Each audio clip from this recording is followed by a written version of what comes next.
Coming to you live from the Mediaplex in downtown Windsor, this is a presentation of Clair College Journalism. Hi, I'm Tracy Lefler, and you're watching Mediaplex News Now.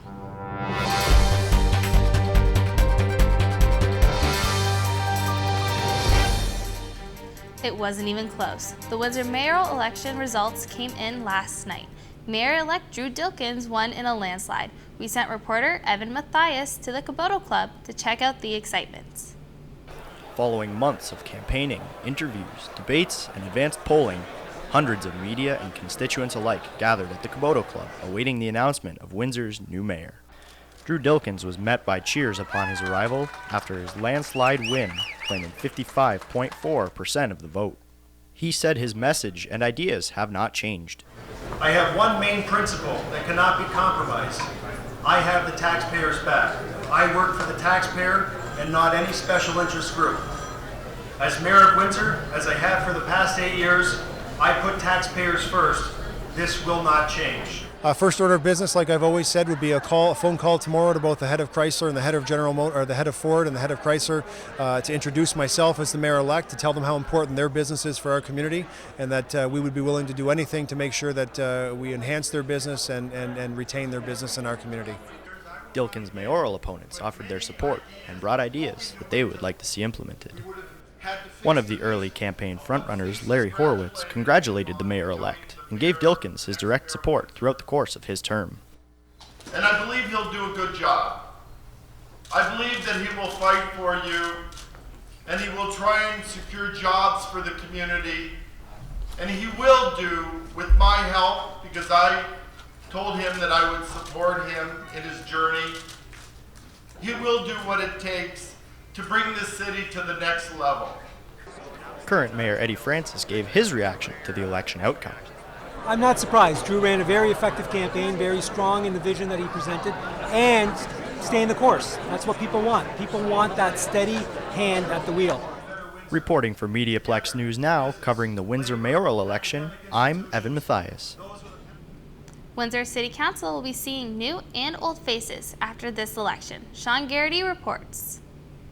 A new mayor was crowned, but we as Windsorites must also welcome new faces who will be joining the City Council. Half are unacquainted and the other half will be staying another term. The Cogeco Club had several media outlets on hand to enjoy the municipal elections that only happen every 4 years. Paul Borelli edged out Al Magny for Ward 10. Ward 9 member Hilary Payne is staying for a second term. Over 3,000 votes were given to Eric Kuzmarek in his victory and return to Ward 7. East End Windsor Ward 5 member Ed Sleeman secured his spot with only one competitor in the race.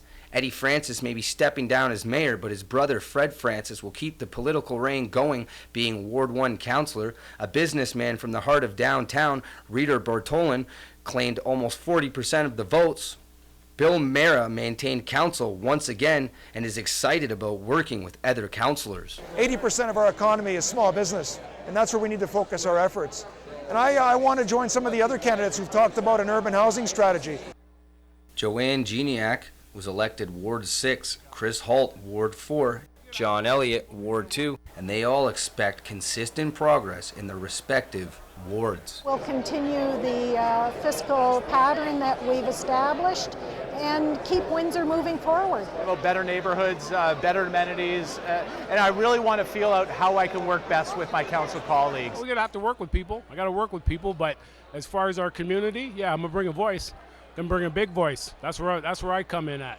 Former Mayor Eddie Francis said to be an effective ward member, you must serve the community. You look for a council that's willing to work together, that's able to come together, develop a unified vision for the city, for the betterment of the city, and then being able to detail a map to go out there and execute and deliver on that agenda. All the council members elected are sworn in November 30th. From Mediaplex News, I'm Sean Garrity. Now we'll take you outside the Mediaplex for your early weather forecast with Ashley and Mentley. Ashley? Thanks, Chelsea. Well, it certainly was a damp day out today, but at least we're getting to see some sun as the day goes on. It's currently 17 degrees out, and that will drop down to 13 degrees later this evening. Tonight, it will be 7 degrees, but it'll feel like 4. That's a quick look at Windsor's weather. I'll be back later in the show with your 3-day forecast. The atmosphere of the election night kept everyone in suspense. Reporter Kenneth Bullock tells us about it. The atmosphere for the Windsor mayoral election was popping Monday night. Many people turned out to see the results of their voter participation. Ward 5 candidate, Joey Wright, said he too is eager to see how things will play out. You know what, it's a great atmosphere. It's great to get everybody around. You get a lot of the candidates, a lot of the media in one room, and everyone's just here to celebrate, whether it's winning, losing. The election's over, the election season's done. We're going to have a new council by the end of the night, and it's just something that we're really looking forward to. Numerous media outlets surrounded the room, reinforcing the importance of the event. Cheers could be heard from attendees, seeing their candidates at the head of the race. Windsor Mayor Eddie Francis said it's very different being on the other side of the election process. This is a very different atmosphere for me. I'm used to being on the other side of the fence. I've never had the chance to really enjoy the moment at Cogeco Club when the results come in. So today's been very exciting for me as the results come in. It's been a thrilling experience to be on this side, quite frankly. Less pressure. At the end of the night, Drew Dilkin's mayoral victory was nearly assured. He arrived after Ernie Baconman and Larry Horowitz conceded victory to him. Reporting for Mediaplex News Now, I'm Kenneth Bullock. Bylaws regarding illuminated signs are a gray area in politics. Reporter Sean Garrity gives some color to the gray. The election is over, and certain rules caused a political stir. Signs were everywhere in Windsor with the intent to appeal to voters. The point while campaigning for a future position on City Council is to post your name on businesses, yards, and billboards. Some media outlets believe using the form of billboards is breaking city bylaws. The signs and billboards can be seen all throughout Windsor. The political race is simply about putting your name out there so others can see. I went to the City Hall and asked the public their opinion on the matter. I think that the billboards that are paid for on the great big overhead signs, and all three major candidates have done that. I don't think there's anything wrong with that. I think that's fine. The regulation was enacted in 2004, and it says temporary election signs such as ground signs, fascia signs, wall signs, and posters are prohibited, but it does not mention billboards as one of those restrictions. Dr. Lydia Miljan, who teaches political science at the University of Windsor, believes the bylaw applies to yard signs, not billboards, and she does not think this will affect councillors or mayoral candidates. I think it's just part of the silly season of municipal politics, and it's something to talk about in the dying days of the election, but I don't think anyone's campaign is going to fall because of it, especially since all the mayoral, at least the top three mayoral candidates, all have lit billboard signs that they have paid for. As the bylaw states, campaign signs cannot be illuminated, but there seems to be a gray area with billboards. Chief Building Official for the City of Windsor, Bill Jean. It was never meant to be for billboards, and unfortunately got placed in that category, and that's something we're going to have to look at in the future and basically straighten out. The city plans to change the bylaw in the future, which they say is ambiguous. From Mediaplex News, I'm Sean Garrity. A possible pandemic is always a worry on everyone's minds. Windsor's hospitals are preparing the city's medical resources for any possibility of an Ebola outbreak. Angelica Haggart tells us more. After the first cases of Ebola in North America were diagnosed, Windsor area hospitals began preparing for the possibility of a local case. Ebola, a hemorrhagic disease, is spread through contact with contaminated blood or bodily fluids. Because of this, healthcare workers must be especially prepared to deal with potential patients. Windsor Regional Hospital held a media presentation on Monday, October 20th, to inform the public about their preparations. What we wanted to do is to provide an opportunity to engage the public and to let them know what it is we've done at the hospital to prepare for a possible situation where we would have an Ebola patient. Hospital staff presented their PPE, or personal protective equipment, procedures and safeguards, with a live demonstration of standard protective equipment. Dr. Paul Bradford, an emergency room physician at Windsor Regional Hospital, says area hospitals have more work to do to be prepared for a potential case of Ebola. I think what we need to do as a region, though, is have a plan that we can work together. There's many different groups of us involved, and each of us is getting different pieces of information from their bosses, if you will, right? And depending on how it's interpreted. So what we want to do is have an exercise where we bring everybody together and say, okay, let's just role play some scenarios. According to Bradford, the best defense for an average person against any infectious disease, including Ebola, is simple hand washing. For Mediaplex News Now, I'm Angelica Haggard. Now let's travel to London, England. Sean Preble, a St. Clair graduate, is studying journalism at Kent University. He is a correspondent on a new segment we're calling The British Beat. Greetings from the Centre for Journalism at the University of Kent here in the United Kingdom. Here's what's in the news this week. The United Kingdom has ended their combat operations in Afghanistan. The last two camps, Camp Bastion and Camp Leatherneck, were handed over to Afghan control Sunday. A tweet by Prime Minister David Cameron stated he has fulfilled his promise to see the end of combat operations by 2015. The death toll of UK troops in the mission stands at 453. Last week saw the return of Princess Kate to the public eye. Following weeks of dealing with severe morning sickness, the Duchess of Cambridge appeared again in a procession to Buckingham Palace for a meeting with the President of Singapore. Prince William and Princess Kate are still keeping the gender of their baby a secret, but it was announced the child is expected in April of 2015. And election season is looming here in the UK with various by-elections popping up in the Medway towns, including the upcoming election in Rochester and Strood. This election was sparked by former Conservative MP Mark Reckless's defection to the United Kingdom Independence Party. With this not being the first defection from the Conservative Party, there are questions if the Conservatives will keep their seats in Parliament or if new votes to UKIP could hand the 2015 general election to the Labour Party on May 7th. Now departing from the news, let's take a look at the media here in the UK. And I have to say, it's a different sort of atmosphere, and I'm not just talking about the culture. To become a journalist here in the UK, you need a diploma from the National Council for the Training of Journalists.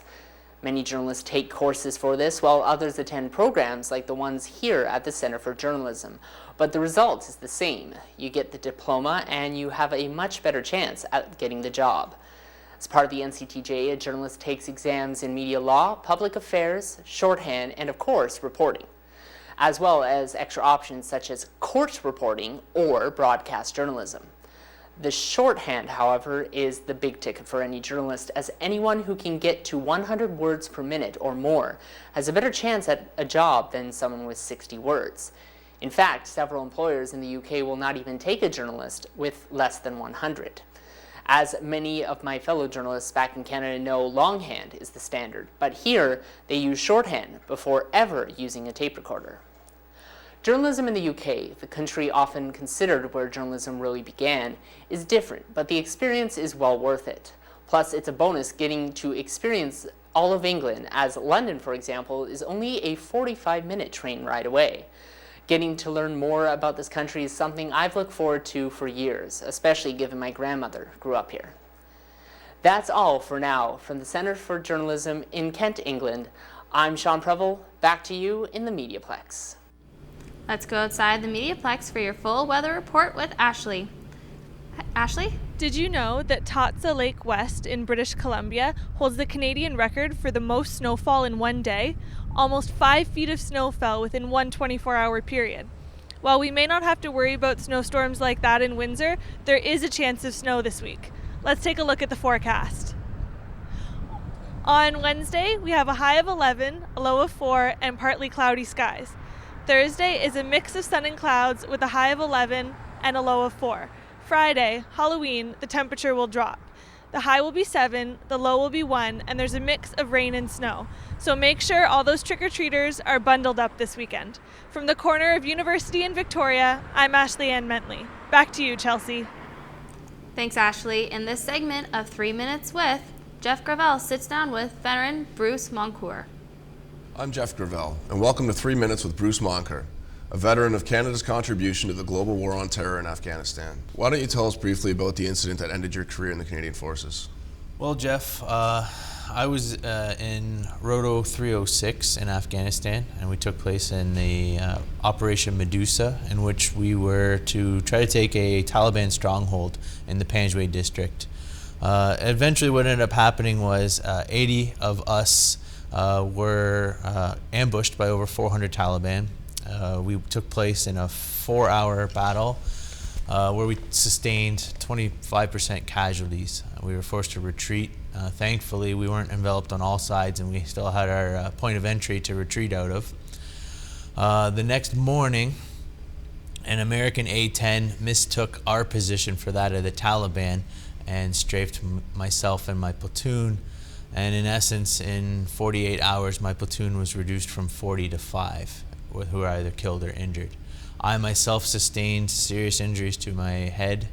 I had 2 brain surgeries, removal of 5% of my brain, and my injuries, long-term effects of short-term memory loss and fatigue when I mentally exert myself.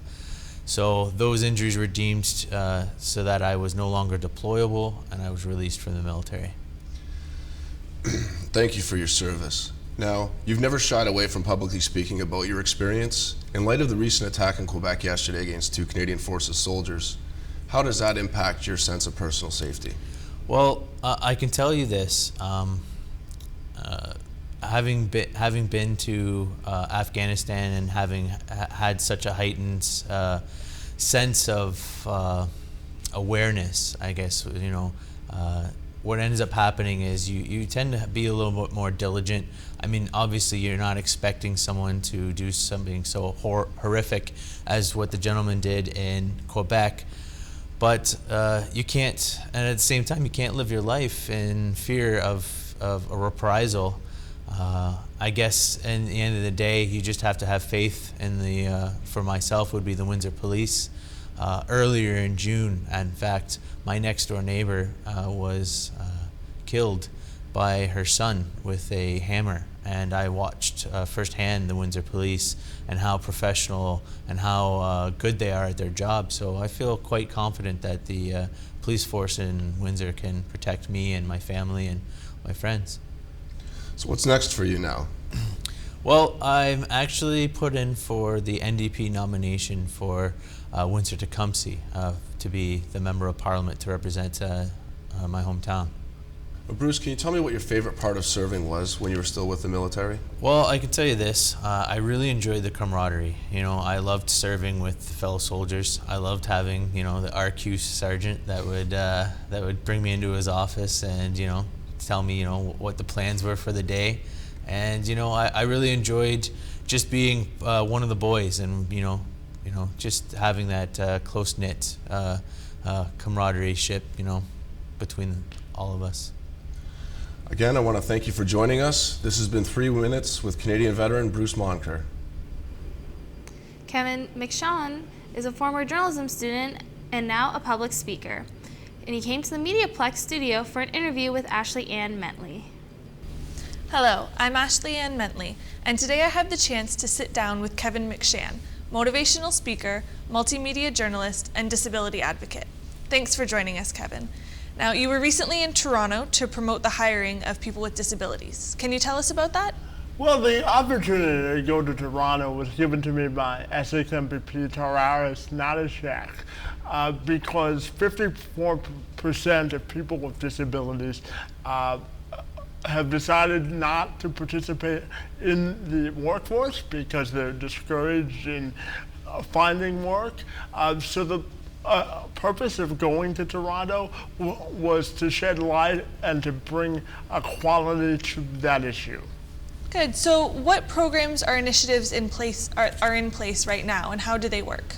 Well, there are a couple of different programs that are specifically designated to do that. The first one is what's called ODSP, and that stands for the Ontario Disability Support Program. And what the ODSP program is, it's a social assistance program that allows people to still draw a monthly income while they're looking for work. And once they get a chance to get work, they also get a $200 employment credit, and they also are still allowed to stay on social assistance. And the other program or prominent program that's available is something called the Youth Employment Fund. And what the Youth Employment Fund is, it's set up for people with disabilities that are between the ages of 15 and 29. And the fund pays employers to pay a portion of the person with a disability salary. So on a practical level, what still needs to be done? Well, on a practical level, first of all, more job creation for people with disabilities is a must, because just like anyone else, getting a job for someone with a disability provides them with dignity and self-respect, and provides them with a sense of belonging in the community. Another point of emphasis is education for business leaders and people who are in the hiring community, to make sure that this is on their radar, because when you have someone with a disability, often they're more loyal and more apt to doing work on a consistent basis, because they want to prove that they're a valued member to our society. So a couple of things: education of employers, more job creation on our government's part, and to make sure that that we're all living in an equal society which promotes equality for all people. Can you tell us a little bit about your background and how you got involved in all of this? Well, for me, I've lived my entire life with what's called spastic quadriplegia cerebral palsy, which means that I don't have enough oxygen in my legs to walk normally. So my involvement in this has sort of been a lifelong mission. And one thing I should tell you is once someone turns 18 to 21, the social assistance programs that they get in our community are cut off. So my involvement started with this when I was fresh out of high school and into college, and looking to give those people in our community a chance to still be an active member of society once their assistance got cut off. And speaking of college, you are a graduate of the journalism program here at the Mediaplex. So Yes. How did that program benefit you, and what would you say to students that are studying here now? Well, I'll tell you that the Clair College Journalism program provides students with a unique and fresh opportunity to get right into the news market, and provides them with a practical experience within the newsroom. So this is a tremendous program, and it provides them with the skills to be successful. For me personally, it's opened up a couple of doors for me in terms of motivational speaking and working on a Two-Man Advantage podcast website, which originated from the assistance that I and the other people that work on the initiative with me got through the Mediaplex. Good. Well, I'm Ashley Ann Mentley, and we've just spent a few minutes with Kevin McShann. Thank you so much for joining us. My pleasure. Pumpkins are usually a symbol for Halloween, but as Matt Recker reports at the Etier House, it holds a different meaning. A week before Halloween, it's common to see one or two pumpkins adorning front yards and porches in the city, but not at the home of Rock Etier. He has over 80. But the sea of squash covering Rock's front yard is not just for decoration. It's a tribute to someone he lost over a year ago. Last year in June, my son Daniel passed away from cancer, and Daniel's favorite time of the year was Halloween, and especially he loved carving pumpkins, so he was responsible for that. To cope with his grief, Rock kept a blog online where he reached out to members of the community to help honor Daniel. The response was overwhelming. On my blog I said, would you bring a pumpkin for Daniel? And not expecting it to morph into this, but I got 139 pumpkins last year. So this year we're just carrying on the tradition, and we've added another element because these pumpkins aren't just for Daniel, but Also for other parents who have lost kids, some of which have brought pumpkins here. One of those parents is Lynn Sachi, a mother who added to Rock's tribute with a pumpkin for her daughter. I'm bringing the pumpkin here because this is in honor of my daughter, Shelley Harkins. She was killed by a drunk driver in November of '95, and this is 19 years for her, and I think this is a great tribute for all parents that have lost their children. Etier plans to make this a yearly tradition and is even considering turning it into a charitable event. Matt Recker, Mediaplex News. Many students are beginning the process of making their choices for post-secondary education. Check out what St. Clair has to offer. Times are changing, and they're changing faster than most people can understand. It's not my parents' generation anymore, and I can't just go by their ideas because it's not necessarily relevant anymore. There's a jobless generation out there walking out of universities with no idea how to engage their industry. A degree isn't necessarily a pathway to their career. Being industry ready is. I have to take control of my future.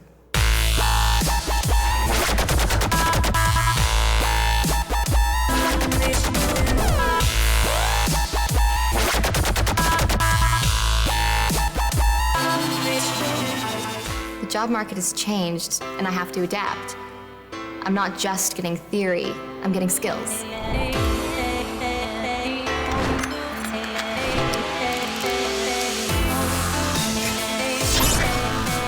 Through placement, I'm shown which areas I can specialize in and which path it takes to get there.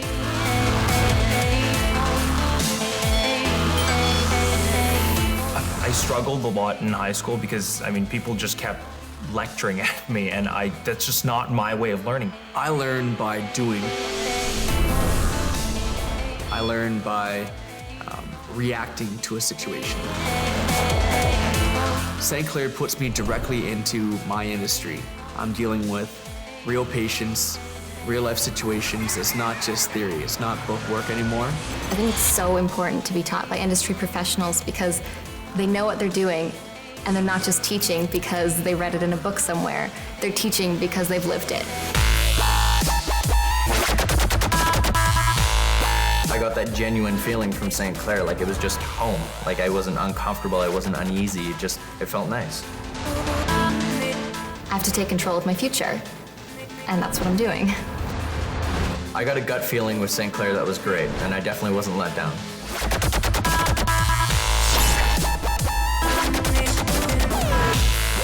St. Clair is my choice, and I'm glad it's the right one for me.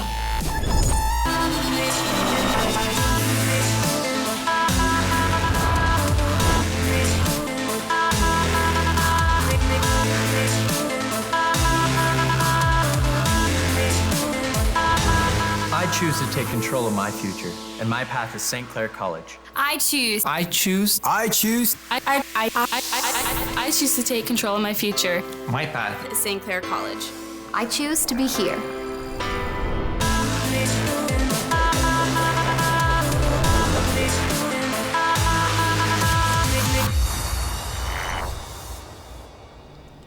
Thanks for tuning in. Watch us every week here on Cogeco Cable 11 at 6 p.m. I'm Chelsea Lefler, and you've been watching Mediaplex News Now.